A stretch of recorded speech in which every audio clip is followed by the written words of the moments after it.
Você acompanha o programa Ciência e Espiritualidade, hoje falando um pouquinho mais sobre a homeopatia. Para isso estou aqui com o Dr. Vladimir de Freitas Júnior.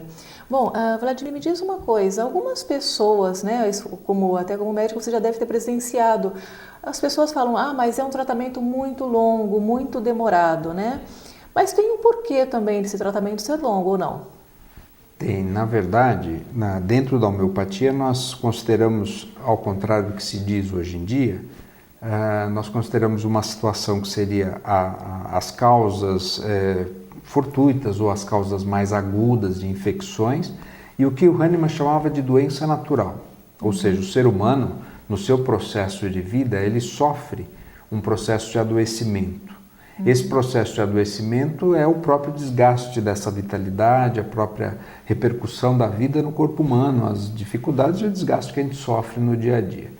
Isso implica que na nossa concepção, na concepção homeopática, esse adoecimento natural é um processo de acomodação. É como se, como eu havia falado, a homeopatia parte do princípio que existe um corpo de energia que sustenta o corpo físico.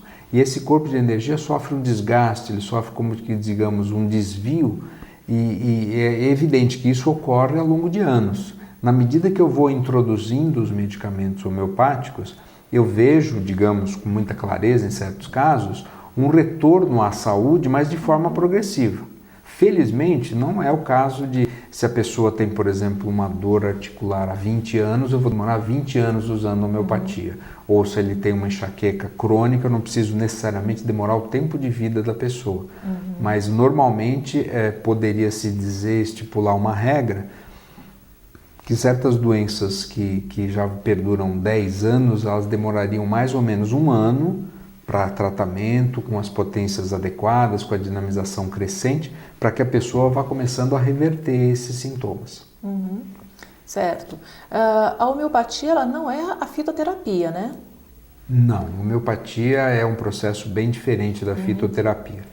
Na verdade, a fitoterapia, ela utiliza determinados extratos vegetais, obrigatoriamente vegetais, independente dos componentes desse vegetal, mas esses extratos vegetais, eles contêm determinadas substâncias que podem ser identificadas, podem ser isoladas, e experimentalmente elas têm uma ação fixa de produzir determinado efeito no corpo físico.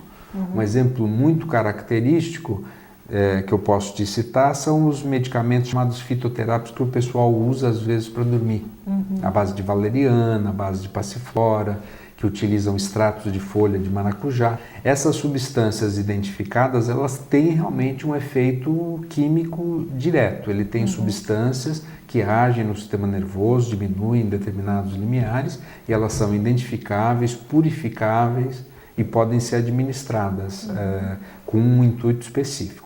Na homeopatia, não. Essa mesma planta, caso eu fosse preparar ela homeopaticamente, eu teria que primeiro isolar a planta, produzir o processo de dinamização, fazer uma experimentação para ver os efeitos dela e posteriormente eu poderia utilizar como um medicamento homeopático, considerando o todo da pessoa. O fitoterápico eu posso usar para um problema digestivo, eu posso usar para uma dor de cabeça, eu posso usar para um problema de sono, mas o homeopático eu nunca posso deixar de lembrar que ele age num corpo de energia muito estruturado e muito grande, que funciona desde sintomas psíquicos, mentais, emocionais, até sintomas físicos. Como entender, né, de forma mais clara esse corpo de energia, campos de energia? Bom, Hahnemann, quando idealizou o processo homeopático, ele vivia uma época de teorias, vamos dizer, meio fabulosas, que ninguém conseguia explicar muito bem. É provável que pela sua formação e pela sua erudição ele tivesse muitos conhecimentos adicionais, mas ele preferiu também não entrar por uma discussão clara de que era esse corpo vital. Esse corpo vital já havia sido mencionado desde o tempo de Hipócrates, vix medicatrix da natureza, vix medicatrix naturia. Quer dizer, a própria natureza, a própria vida no planeta se sustenta a partir de alguma coisa que não se sabia perfeitamente o que é, porque não se supunha que a vida fosse existir por si mesma. Não é uma mera questão de algo está vivo, ele fica vivo, mas por que fica vivo? Isso era uma suposição. À medida que Hahnemann foi estudando, ele percebeu ou talvez pelos próprios ensinamentos ou pelos conhecimentos que ele tinha, pelas vivências que ele teve, que alguma coisa deveria sustentar. E ele acabou concluindo que esse corpo de energia ele chamou de corpo vital e não entrou em mais explicações.